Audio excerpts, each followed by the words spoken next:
नमस्कार दोस्तों, Gurukul of politics पर आपका स्वागत है। मैं हूं आपका दोस्त धर्मेंद्र कुमारी और हमारे साथ मौजूद हैं हम सबके प्रिय डॉक्टर सतीश त्यागी जी। नमस्कार दोस्तों, काफ़ी साल पुरानी बात है, पलवल में एक जनसभा थी और उस जनसभा में लाल कृष्ण आडवाणी जी आए थे और लाल कृष्ण आडवाणी जी ने जनसभा को संबोधित करते हुए ये कहा था कि या तो आप बीजेपी को वोट दो, नहीं तो आप कांग्रेस को वोट देना, पर इन क्षेत्रीय पार्टियों को वोट मत देना।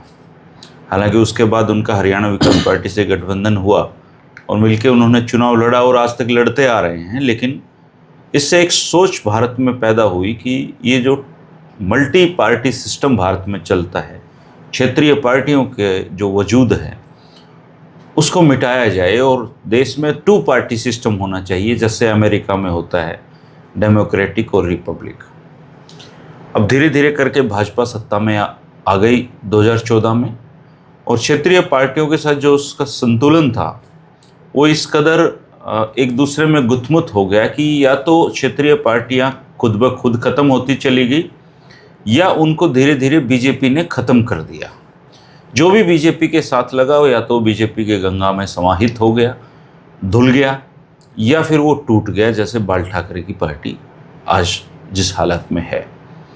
अगर एक दो स्टेट को छोड़ दें, जिसमें अभी जैसे हाल ही में तमिलनाडु में हुआ है, तो ज़्यादातर जगहों पे क्षेत्रीय पार्टियों का वजूद ही संकट में है और देश टू पार्टी सिस्टम की तरफ बढ़ चला है। अब इस बहस के भी कई सारे पहलू हैं। एक पहलू ये है कि बहुत सारे लोग ऐसे मिलेंगे, वो कहेंगे कि टू पार्टी सिस्टम बहुत ठीक सिस्टम है, आप अदला बदली करते रहो और आपका लोकतंत्र चल रहा है।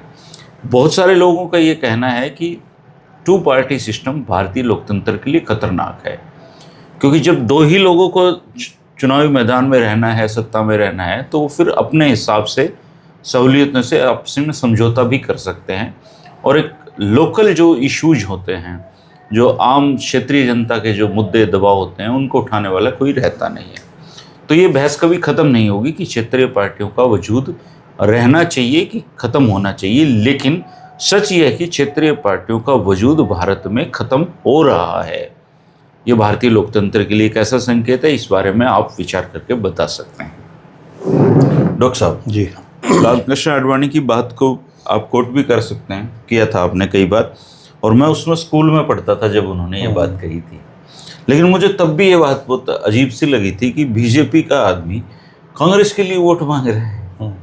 और फिर हालांकि उनका गठबंधन हुआ, उन्होंने सरकार वरकार भी बनाई, लेकिन अब देश में क्या हालात हैं? क्या क्षेत्रीय पार्टियों का वजूद वास्तव में मिट रहा है? देखिए, मुझे लग रहा क्षेत्रीय पार्टियों का वजूद मिटाने की कोशिशें तो हो रही हैं, भारतीय जनता पार्टी कर रही है और उसमें काफ़ी हद तक कामयाबी हो रही है, लेकिन क्षेत्रीय दलों का वजूद मिटना मुश्किल है। अच्छा जी। और मिटना भी नहीं चाहिए। मैं तो इस पक्ष में हूँ कि नहीं मिटना चाहिए, चूँकि हमारा जो देश का स्वरूप है ना, इतनी विविधता है, डाइवर्सिटी इतनी ज़्यादा है हर फील्ड में, और इतनी ज़्यादा एस्पिरेशंस हैं उन वर्गों की कि उन्हें कोई एक पार्टी एड्रेस कर नहीं सकती। अब अगर आप ये देखिए कि भारत में बहुत कम लोगों को पता होगा कि जब पहले आम चुनाव हुए थे लोकसभा के, तब कितने दलों ने भाग लिया होगा, हम लोग नहीं बता पाएंगे। जी। तो सोचें, कांग्रेस थी और बाकी 2-4 पार्टी होंगी। 53 राजनीतिक दल पहली लड़ाई में शामिल थे, पहले चुनाव। उसमें से 14 तो राष्ट्रीय दल थे, सोच के देखिए, और 39 क्षेत्रीय पार्टियां थीं। पूरी लिस्ट आप देखोगे तो सिर घूम जाता है कि क्या है। अभी पहला चुनाव हो रहा है, लोकतंत्र बिल्कुल नई चीज़ है, एक ऐसे माहौल में जहां अशिक्षा इतनी ज़्यादा है कि वहाँ ढोल बनाए गए थे वोट डालने के लिए, उस पर एक चुनाव निशान मोटा मोटा बना दिया था और उनको पर्ची पे भी निशान समझाया जा रहा था। तो उस जमाने में पता है कि लोग ढोल में वोट डाल दिए। आज तक ये कहते हैं कि ढोल में वोट डाला। हाँ, वो ढोल तब से चलाया जा रहा।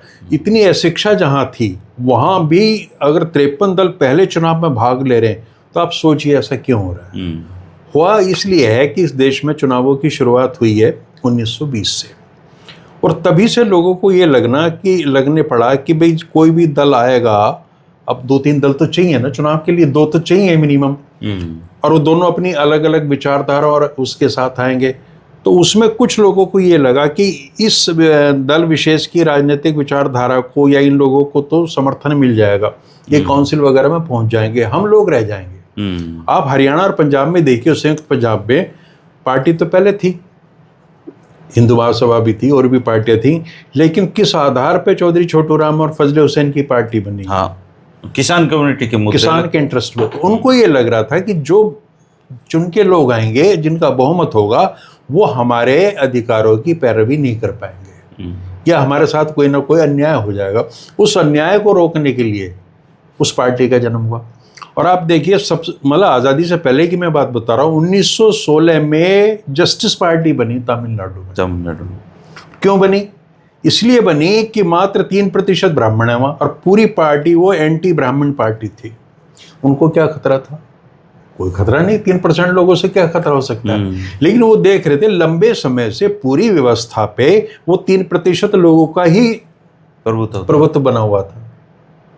तो उनको ये लगा कि भाई आने वाले वक्त में, चूंकि उस समय तक लगभग क्लियर था जब गांधी आ गए थे कि देश 20-25 साल में आज़ाद हो जाएगा, और देश की आज़ादी के बाद जो व्यवस्थाएं बनेंगी, अगर उसमें हमने अभी से ही अपने आप को हिस्सेदारी नहीं मांगी, अपनी आवाज़ बुलंद नहीं की, तो जो ताकतवर लोग हैं, जो ताकतवर पार्टियां हैं या जिनके पास ज़्यादा संसाधन है, वो हम पे कब्जा कर लेंगे।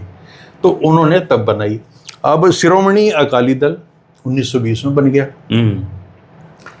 1921 में आके अपने ये जस्टिस पार्टी बन गई, अपने यूनियनिस्ट पार्टी। कांग्रेस के अंदर एक ऐसी विचारधारा चल रही थी कि भाई हम चुनावों में भाग लें कि ना लें। एक गुट ऐसा था उसमें जिसने कहा कि हमें काउंसिल में एंट्री करनी चाहिए। और उसके परिणाम स्वरूप स्वराज पार्टी बनी 1923 में। बनाने वाले चित्तरंजन दास और पंडित मोतीलाल नेहरू थे जी। और मोतीलाल नेहरू की पार्टी में जवाहरलाल शामिल नहीं हुए। आप सोच के देखिए, यानी जवाहरलाल नेहरू अपने पिता से बिल्कुल अलग सोच रहे थे, अलग लाइन पे, कि हमें ये नहीं करना। अब जब ये सारा का सारा हो गया, देश आज़ाद हो गया, तो अब फिर ये लगने लगा कि अब हमारी जो क्षेत्रीय आकांक्षाएं हैं, एस्पिरेशन हैं रीजनल, उनका क्या होगा। तो उस आधार पे सबसे पहले शुरुआत वहाँ पे होगी। और डीएमके बनी सबसे पहले पार्टी आज़ाद भारत में। और डीएमके बनने के बाद में आपने देखा होगा कि डीएमके के अंदर से ही एआईडीएमके बन गई। ये क्यों बनी? कि आप एक बड़े मकसद को लेके चले, बड़ी डिमांड से लेके चले, उसमें भी कुछ लोगों को ये लगा कि ये कहीं खास वर्गों का प्रतिनिधित्व कर रही है, तो उसमें से एक टूट होगा, हमें भी आना पड़ेगा। हिंदूवादी पार्टियां ही आप ये देखिए कि हिंदू महासभा, राम राज्य परिषद और जनसंघ, 3 पार्टियां थी, और वो दोनों अंततोगत्वा विलय होगी इसमें आके। 1967 में भारतीय क्रांति दल बन गया 69 में। क्यों बना? चौधरी चरण सिंह तो गांधीवादी थे, कांग्रेसी थे, और कांग्रेस उनको इतनी छूट भी दे रही थी कि वो अपनी राजनीति वहां कर पाए। उन्होंने कोऑपरेटिव फार्मिंग का जो बिल लेकर आए थे वो नेहरू के खिलाफ, उनका बिल पास हुआ, नेहरू को समर्थन नहीं मिला पर्याप्त। ऐसी कांग्रेस थी उस समय में। लेकिन उनको ये लगा कि पश्चिमी उत्तर प्रदेश, विशेषकर जो किसान जातियां हैं, उनके साथ कांग्रेस न्याय नहीं कर रही या नहीं कर पा रही। अच्छा, ये रिफ्लेक्ट कैसे होता है? रिफ्लेक्ट ऐसे होता है, मैं बीकेडी पे ज़्यादा फोकस कर देता हूँ इस चीज़ को, हिंदी भाषी क्षेत्रों के हमारे लोग हैं तो वो ज़्यादा समझते हैं। चौधरी चरण सिंह से पहले जो थे चंद्रभानु गुप्ता वहाँ चीफ मिनिस्टर थे। चंद्रभानु गुप्ता और चौधरी चरण सिंह की लड़ाई सर्वव्याप्त है।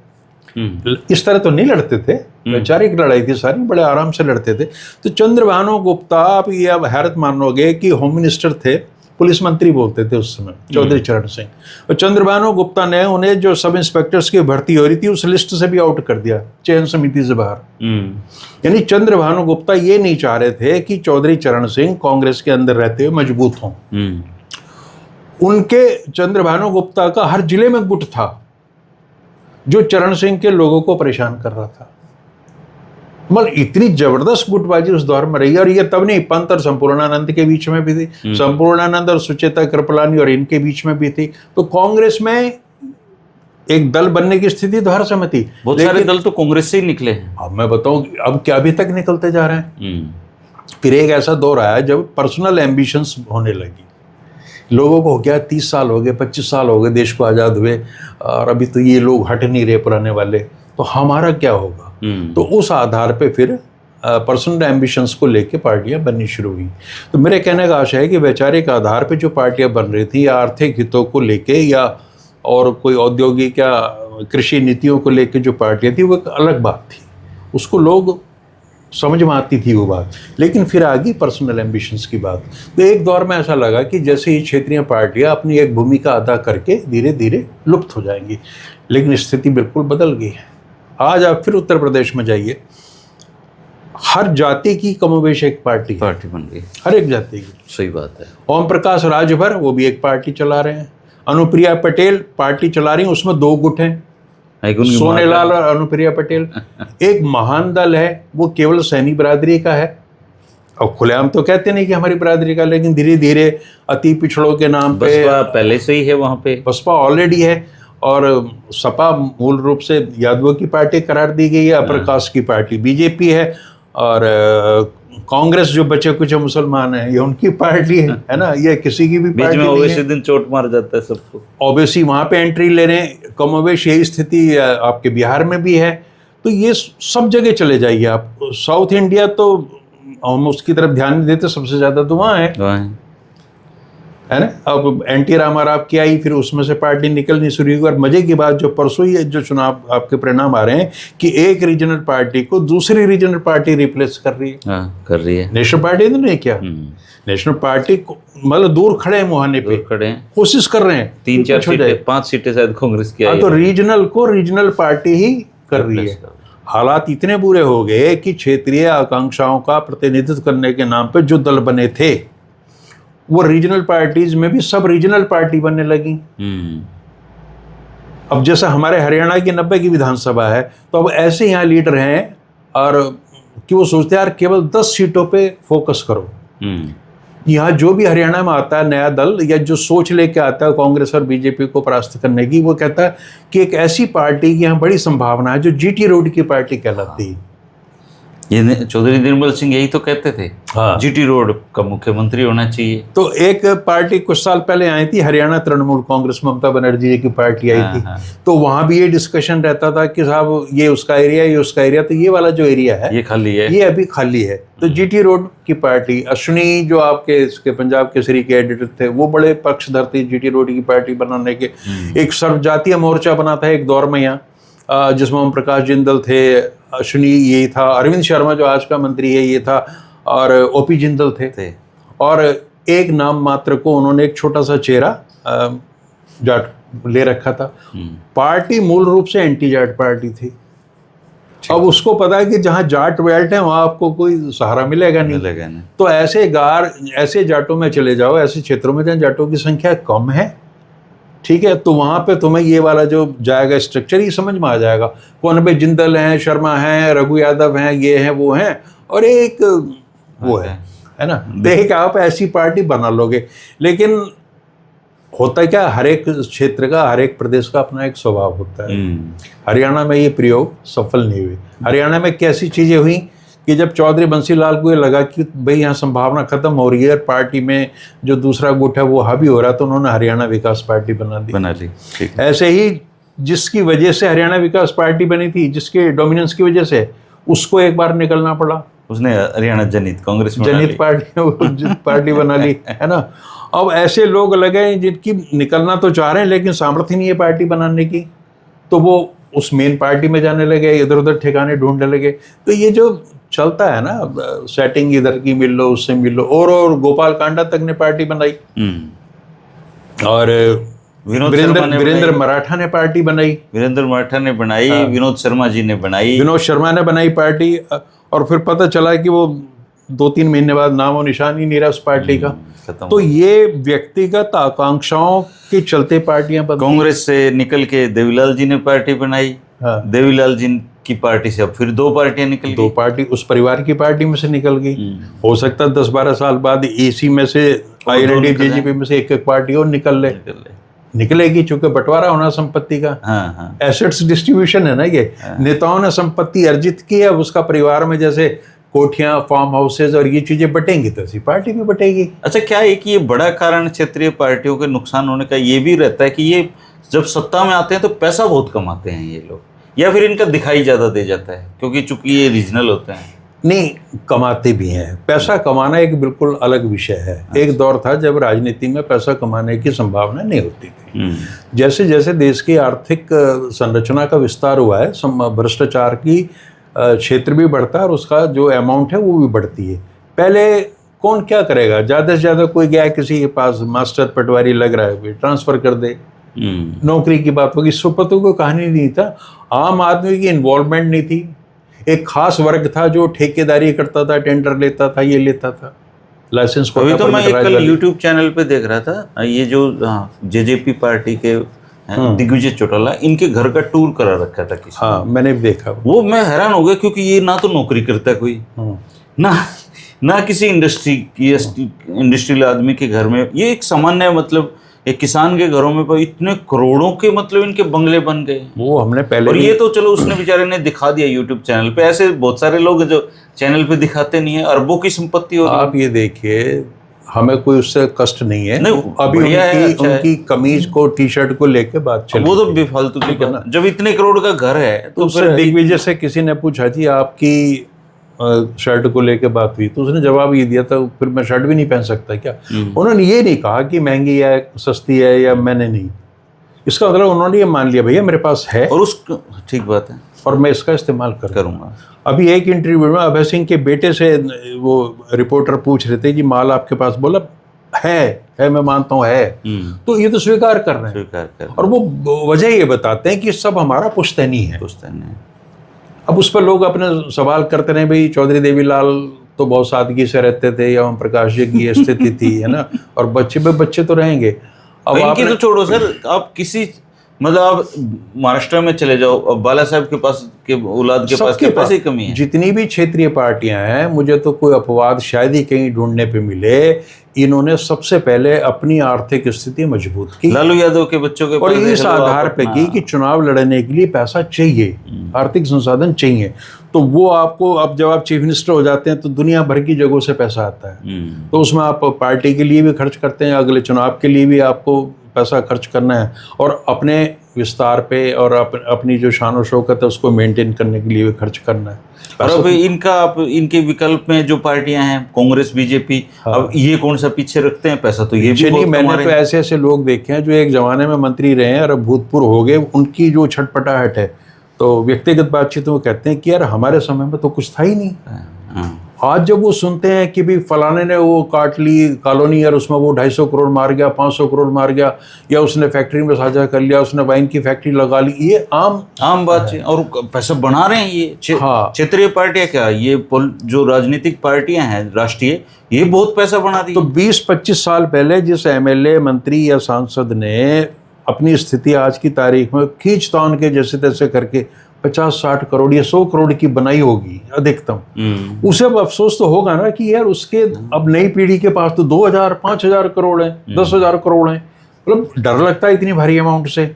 तो फिर वो भी संभावनाएं तलाशते हैं सिस्टम में कैसे ना कैसे। तो कुल मिला के जो हम क्षेत्रीय पार्टियों की कर रहे थे, क्षेत्रीय पार्टियां तब तक रहेंगी जब तक रीजनल एस्पिरेशंस रहेंगी। क्षेत्रीय पार्टी तब तक भी बनती रहेंगी जब तक पर्सनल एम्बिशंस होंगी राजनीति में सफल करने की। जिस किसी को मौका नहीं मिलेगा वो कहीं ना कहीं बनाएगा, दूसरा ठिकाना ढूंढेगा। अब पैसे चाहिए बहुत ज़्यादा, तो उसमें इन्वेस्ट किया जाएगा। अब जब अपना पर्सनल इन्वेस्टमेंट आदमी कर रहा है तो उसको रिटर्न भी चाहिए उसी तरीके की। हाँ, जो राष्ट्रीय दल है उनकी इच्छा हमेशा ये रहती है कि उनका बड़ा कंपटीशन है। अब जैसे अलायंस एरा में हमारी पॉलिटिक्स आ गई, एनडीए बन गया, यूपीए बन गया, ये क्या था? ये सारे क्षेत्रीय दलों को मिला के करा। अब उसमें क्या है कि वो क्षेत्रीय दल वहाँ बार्गेनिंग करने लगे। उन्होंने देखा है सारा माल ये थोड़ी खाएंगे, तो भैया मुझे भी चाहिए। तो बंटवारा होने लगा, इतने मंत्रालय आपके, लोकसभा अध्यक्ष का पद इसका, ये उसका, और जो कमाई के और साधन है उस पर अपने अपने ढंग से ऐसे ये बैठ के बाकायदा धर्मेंद्र जी कमरों में बातचीत होती है कि भी आपको ये दे दिया, ये 20-25 हज़ार करोड़ का मामला है, ठीक है, अब आप इसको देखिए। ऐसे तो बंटवारे होते हैं, और क्या बंटवारे होते हैं, वो तो अलग बताई जाती है कि और बैठक हुई और उसमें कॉमन मिनिमम प्रोग्राम बनाई। कॉमन मिनिमम प्रोग्राम का मतलब होता है कॉमन मनी डिस्ट्रीब्यूशन सिस्टम, कि कैसे जो माल आएगा उसका कैसे बंटवारा करना है, ठीक है। अब ये जो बड़े हैं राष्ट्रीय दल वाले, ये कहते हैं यार ये खत्म करो इस झंझट को, एक दिन पे निर्भरता है उनको बड़ा वो। अब मान लिया मोदी जी जैसा व्यक्तित्व वो तो किसी को हिस्सा कहाँ देंगे ही डंका नहीं। डंका डंका, और नीतीश नायडू ने लगा दी थी लंका। हम्म, तो अब बड़ा मतलब मन टूटा होगा, बड़ी बुरी स्थिति रही बड़ी होगी पीड़ा जब रही होगी। है। ये तो वो तैयार हो गए और उसी पीड़ा को खत्म करने के लिए सारा अरेंजमेंट हुआ है। 2024 के चुनाव की जो हार ही मैं कहूँगा उसको, ये जो सीटें कम हुई हैं, उसके बाद ही पार्टी ने निर्णय लिया है कि आगे हम कैसे जीतेंगे। ये फुल प्रूफ प्लान आ गई, चाहे सर के रूप में IUSIR के या ये तरीका है। ADCDI हाँ, ये सब अभी ज़्यादा शुरू हुआ है और ये कारगर रहेगा अब आगे आगे। हाँ, खत्म कर देंगे ये, है ना? विकल्प ही नहीं छोड़ेंगे। बीजेपी ने एक नई चीज शुरू कर दी ना। मान लिया आपने 2 पार्टियों से 3 पार्टियों से समर्थन लिया और बंद कमरे में डील करी, उस डील की सीडी बनवा ली है। तो अपनी तो नहीं, और उधर से वो कह रहे हैं कि मैं नहीं, मुझे ये भी चाहिए और इस मंत्रालय में तो कुछ है ही नहीं सर, इसमें क्या निकलेगा, तो आप मेरे को साथ में ना ये वाला और दो है, और उन प्रदेशों में हमारी स्थिति करो, इतने IAS ऑफिसर हमारे लगाओ। तो ये एक्चुअल में सत्ता और संपत्ति का बंटवारा होता है। तो क्षेत्रीय दल अभी मुझे निकट भविष्य में नहीं, मैं कम से कम 20 साल की तो मैं मान कर चल रहा हूँ ये रहेंगी। ये चक्र ऐसी, हाँ कभी उनका प्रभाव कम हो सकता है, थोड़ा मतलब कम हो गया फिर बढ़ जाएगा। तो ये बनती रहेंगी। और जैसे काशीराम जी कहते थे कि बार बार चुनाव हो, पार्टियां बनती रहें, और मेरा तो एक ही सिद्धांत है, वाद है वो अवसरवाद है। वो मुझे लगता है बहुत ज्ञानी व्यक्ति थे, उन्हें पता था कि ये सब कुछ होगा। अब आप देखो ना, BSP एक बार को राष्ट्रीय पार्टी बन गई थी, शायद अभी भी हो या खतरे में हो, और आज 1-2 MLA पे सेट होगी जाके। नहीं, उसके तो कहते हैं कि उम्मीदवार भी कोई और तय करता है। उम्मीदवार तो बहुत सारे दलों के कहीं और ही सेट होते हैं। अब आजकल ये जरूरी नहीं है कि आप अपने जो पार्टी हाईकमान है उसी से टिकट मांगे, टिकट और कहीं से भी मिल जाते हैं। ठीक, और बड़ी तसल्ली से दिए जाते हैं। अभी देखो ना, उसने बताया था प्रशांत किशोर, नीतीश कुमार को फोन गया अमित शाह का कि इसे अपनी पार्टी में उपाध्यक्ष बना लो। कुछ समझ में आती बात आपको? भाई आपके पास इतनी बड़ी पार्टी है, तुमने इस आदमी को एडजस्ट करना है तो अपने यहाँ करो। वो अपने सहयोगी दल उसको कह रहे हैं, जदयू को, कि भाई इसको प्रशांत किशोर को बना लो, उन्होंने उपाध्यक्ष बना लिया। तो ये अगर इस तरह से सेटिंग हो रही है और इससे ज्यादा क्या होगा? सेटिंग तो क्या, राजनीति निष्ठुर बहुत है। उसका इंटरव्यू सुन रहा था संजय राउत का जी, तो वो कह रहे थे कि अमित शाह जब तड़ीपार हुए तो वो बाला साहेब की मदद के लिए मदद मांगने पहुंचे। एक बार तो उन्होंने मिलने से इनकार कर दिया, लेकिन दूसरी बार उन्होंने उनकी मदद कर दी और उनको जेल से बाहर निकलवा दिया। उनके ऊपर जो केस वेस थे उसमें राहत दिलवा दी। और देखो, राजनीति में जब ये सफल हुए तो इन्होंने बाला साहेब की पार्टी को तोड़ दिया। तो निष्ठुर भी बहुत है राजनीति जी। ये तो उस समय तो फंसे हुए थे ना। दरअसल क्या होता है कि कुछ लोग ऐसे होते हैं, जैसे बाला साहब ने कभी चुनाव नहीं लड़ा, कभी किसी पद पे नहीं रहे, लेकिन ठाकरे होना अपने आप में एक बड़ी बात थी। ठाकरे का मतलब ये है कि हर अधिकारी उनकी बात मानेगा। ठाकरे के पास मास सपोर्ट बेस इतना ज़बरदस्त था कि वो जब चाहें जिस क्षेत्र में चाहें दंगा करा दें, उत्पात मचवा दें। तो उन्होंने एक साइकोलॉजिकल फियर कायम किया हुआ था। लोग वो डरते काम थे करता था, मातोश्री में जाने से, है ना। आज भी आपको ऐसे नेता मिल जाएंगे, हमारे हरियाणा में मिल जाएंगे, जिनसे अधिकारी इतने डरे हुए हैं, उनको ये लगता है कि कभी आ गया, ये ना भी आया और अभी मूड में आ गया तो अभी भी कुछ करा सकता है। तो उनका ध्यान रखना पड़ता है खास तौर से। और वो नेता भी बताते रहते हैं कि भाई मेरी तो सुनी जाएगी है। तो ये दबदबे वाले जो है ना, हर पार्टियों में आपको मिलेंगे और इनका एक अपना ही अलग स्टाइल होता है। तो इनकी दुकान ऐसी चलती है, किसी की कैसे चलती है, किसी कैसे चलती है ना। तो क्षेत्रीय दल तो अभी रहेंगे और रहने भी चाहिए। और जब तक तमाम दलों के राजनीतिक जो नेता, लेकिन क्षेत्रीय दलों को थोड़ी कार्यप्रणाली तो बदलनी चाहिए अपनी। जो क्या बदलें, उनको ये पता सीमित आधार है, इस बिरादरी के वोट है हमारे, वो भी पूरी की पूरी नहीं आती साथ में। उसी में नेशनल पार्टी भी, अब यूपी के जो मैंने दलों के नाम बताए वो सब ओबीसी की पार्टी है। ओबीसी को ये भी लड़ रही है, बीजेपी भी। तो धीरे धीरे वो सोच रही है कि इनमें एंट्री लो, एक एक को मारते रहो, खत्म करते रहो। ओम प्रकाश राजभर जो वहाँ के नेता हैं ओबीसी के, कोई मतलब कुछ नहीं है वो, लेकिन जो उनका बात करने का ढंग है वो राष्ट्रीय नेताओं से भी ऊपर का है। वो किसी को कुछ समझते नहीं, कभी भी कर देता, चूंकि उसे ये पता है कि भाई अगर मान लिया किसी ने, आप बताओ ना, कोई गाड़ी आ रही है 10 लाख की और किसी के पास 9 लाख रुपए है, तो 9 लाख में तो मिलने से रही। अब जो 1 लाख वो इधर उधर से इकट्ठे करेगा, उनकी माननी तो पड़ेगी। अब जिसने 20,000 भी दे रखे हैं वो भी कहे भाई साहब जियो चाप भी जरा 2 दिन के लिए बाहर जा रहा हूँ या तो पूरे 10 लाख हो तो बाद में एडजस्टमेंट करनी पड़ती है। चूंकि 9 लाख बेकार हैं जब तक 1 लाख नहीं आएंगे।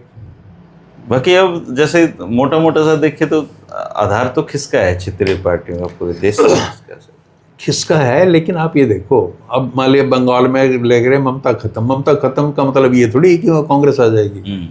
ममता तो अभी है ना, जैसे बीजू दल तमिलनाडु में विजय आ गई है, ये कहाँ जा रही है? इसको रिप्लेस बीजेपी या कांग्रेस ने तो क्या नहीं है। तो जहां जैसे आपका राजस्थान है, मध्य प्रदेश है, यहाँ तो है ही नहीं, रीजनल पार्टी नहीं बनी। और मैं कहता हूँ यहाँ भी बन जाए तो ज़्यादा अच्छा, लोगों को संभावना तलाशनी चाहिए। और अब ये भी हो सकता है कि और प्रदेशों के धन्ना सेठ वहाँ के लोगों से मिलकर वहाँ पर क्षेत्रीय पार्टी खड़ी कर दें। कंपटीशन इतना, मान लिया जिन नेताओं को ये लगा, या हरियाणा की बात करें कि कांग्रेस में हमारा कोई भविष्य नहीं, वो यहाँ आ गए। अब उनको लग रहा है कि भाजपा में कोई भविष्य नहीं, तो हो सकता है कि वो जो उनके पास अकूत धन संपदा है उसको कहें मध्य प्रदेश के किसी आदमी से कि यार तू ये 40-50 सीटों की अपनी एक पार्टी बना ले, फाइनेंस मैं करूँगा। तो मुझे ये लग रहा है कि हरियाणा के फाइनेंसर की और दल का निर्माण। बीजेपी में तो सर कंपटीशन बहुत ज्यादा है। अगर मान लो कोई आदमी अपना करियर बीजेपी में बनाना चाहिए आज के दिन का, क्राउड ही बहुत है उनके पास तो प्रवक्ताओं की इतनी मैंने एक वीडियो शायद आपको भेजा होगा, मतलब ऐसे जैसे मंडी में सब्जियां बिकती हैं ऐसे प्रवक्ता बैठे हैं उनके, और हर आदमी के पास एक इक्विपमेंट है, पैसा बहुत है ना उनके पास, बहुत तो है। जो प्रवक्ताओं में इतना कंपटीशन है तो नेताओं में कितना और उन सब लोगों को मिलता है। बीजेपी का पैसा देने का सिस्टम बहुत अद्भुत है। देखा पहले ये शुरू में इन्होंने जैसे यूट्यूबर्स आए थे, अपने प्रदेश की बात करूं, इनको रिजेक्ट किया, बड़ी मतलब हिकारत की नज़र से देखते थे कि वो धुत्तू लेके चल पड़ते हैं, वो ये करते हैं। अब इनको लगा धीरे धीरे यार ये तो नुकसान भी कर सकते हैं, काम के आदमी है।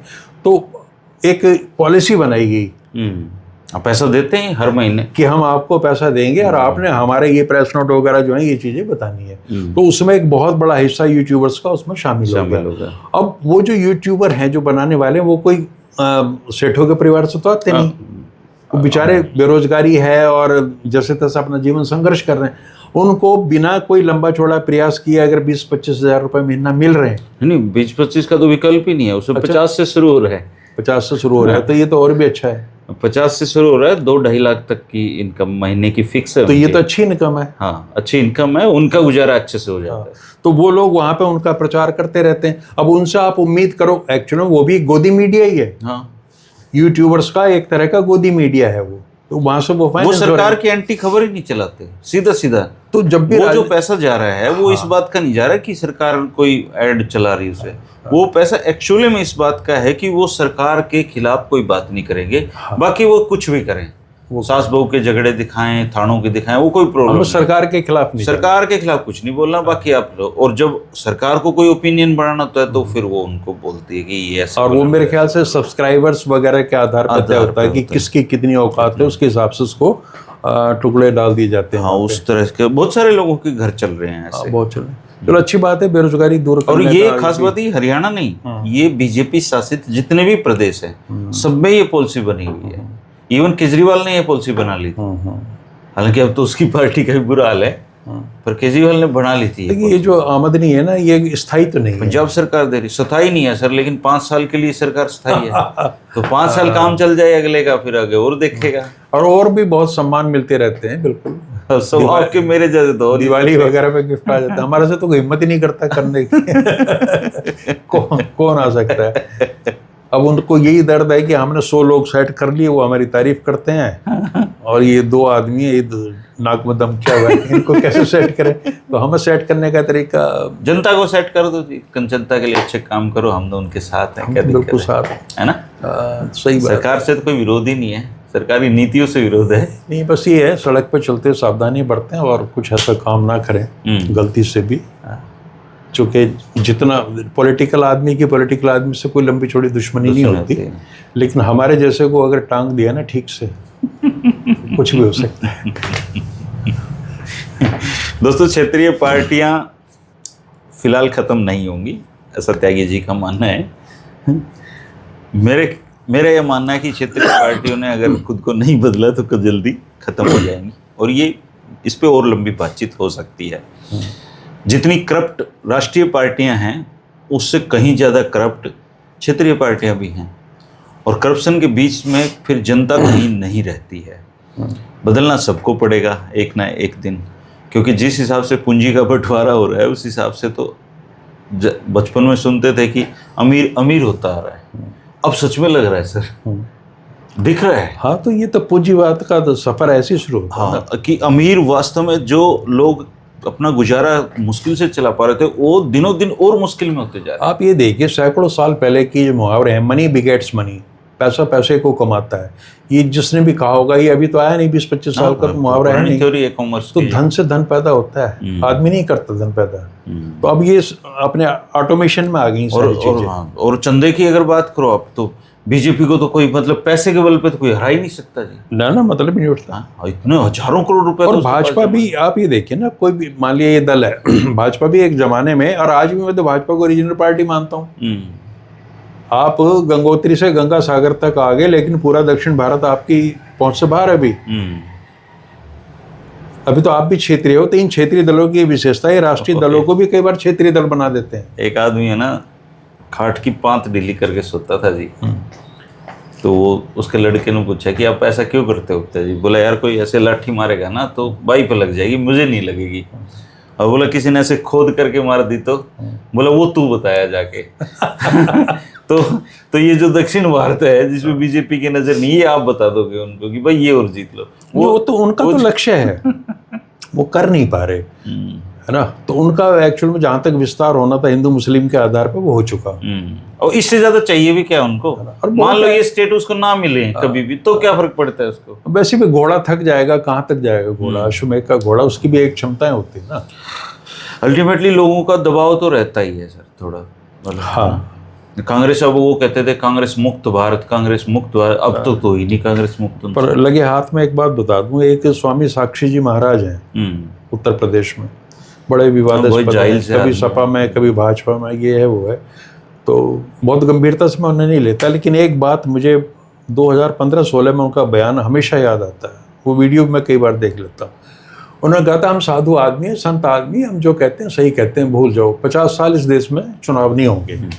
ठीक है, यानी 2064 तक की उन्होंने बता दी थी कि इस देश में चुनाव नहीं होंगे। मतलब चुनाव तो अभी भी हो रहे हैं, लेकिन उस व्यक्ति ने उसके साधु संत होने पे मुझे तब अभी भी अब भरोसा होने लगा है कि वास्तव में कोई बात है। तो चुनाव, अब अगर ये सच जैसे मामला चुनाव कहने को तो साउथ कोरिया में चुनाव तो होते ही हैं जी, जहाँ जहाँ मतलब तानाशाही है वो चुनाव तो वहाँ भी हो रहे हैं। बिल्कुल टेलर मेड है, पहले से ही सब कुछ तय हो जाता है।